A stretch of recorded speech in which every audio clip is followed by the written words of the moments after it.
Hello guys, मेरा नाम है रूही। मैं आज आपको सुनाने जा रही हूँ एक पल में, जिसकी प्रीवियस पार्ट में ही हमने देखा था कि हमारे हीरे रांझा कैसे शॉपिंग मॉल में मिलते हैं, एक दूसरे के साथ थोड़ी देर बातें करते हैं और एक साथ ही वो शॉपिंग करते हैं। और हीर हमारे रांझा को कैसे अपने ही बाइक पे बिठा के उसके घर छोड़ती है। आज के पार्ट में दोनों ही घर चले जाते हैं। दोनों ही घर जाने के बाद अपने अपने काम पे लग जाते हैं और ऐसे ही चला जाते हैं। इनका ये दिन भी दूसरे दिन था। हमारे हीर के घर में शंकर भगवान यानी कि शिव भगवान की पूजा, जो कि उनके घर में ही थी। उनके घर में एक छोटी सी मंदिर बनी हुई थी शंकर भगवान की। शायद इस पूजा को नीलषष्ठी भी बोलते हैं कोई लोग। हीर जहाँ पे रहती थी वहाँ के सारे लोग उसके ही घर में आके पूजा करते थे, इसलिए वो थोड़ी सी बिजी थी उस दिन। आते हैं दूसरी तरफ रांझना, जो कि सुबह सुबह उठकर फ्रेश होके पूजा करने चली जाती है और आके हीर को कॉल लगाने लगती है। हीर कॉल नहीं उठाती है और रांझना बोलती है, अरे यार, ये अभी तक सो रही है क्या? ठीक है, कुछ नहीं, हम और एक बार कॉल करके देख लेते।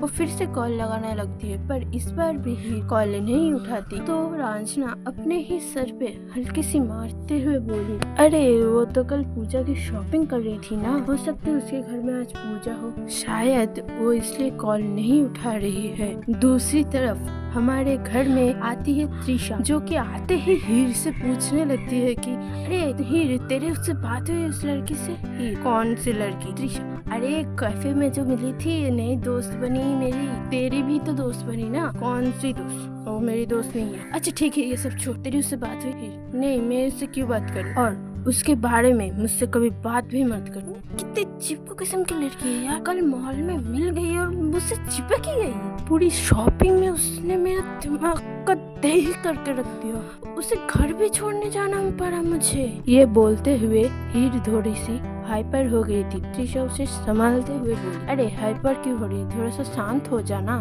त्रिशा हीर को थोड़ी टीज करते हुए बोली, अरे घर तक पहुंच गई बात? कौन सी बात?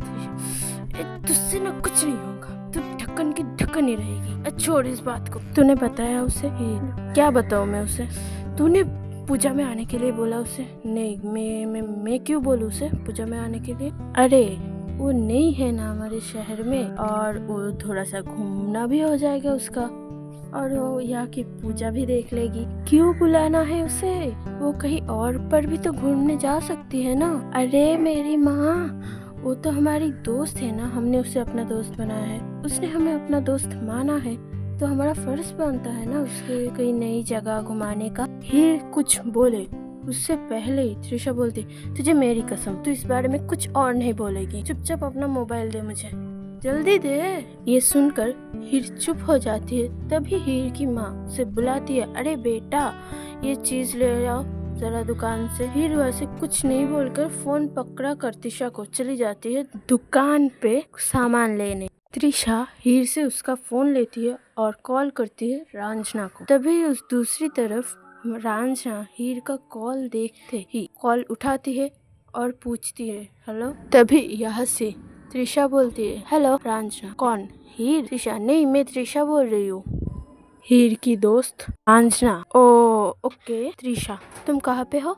रांझना, घर पे। त्रिशा, तुम कहीं पे घूमने जाना चाहोगी या हमारी यहाँ का पूजा देखना चाहोगी? रांझना, हाँ जरूर, क्योंकि मुझे पूजा करना या कोई भी पूजा पाठ मुझे पसंद। त्रिशा, ओके, तो तुम तैयार हो जाओ, मैं और हीर तुम्हें लेने आ रहे हैं। रांझना, ओके, तो मैं तैयार हो जाती हूँ, आप लोग जल्दी आ जाना। त्रिशा, और एक बात, तुम्हारे घर वाले कुछ नहीं बोलेंगे ना हमारे साथ जाने से? रांझना, कुछ नहीं बोलेंगे, हमारे घर वाले ऐसे नहीं है। तो तुम लोकेशन भेज दो, हम थोड़ी देर में पहुंचते हैं, पहुंचकर तुम्हें कॉल कर लेंगे।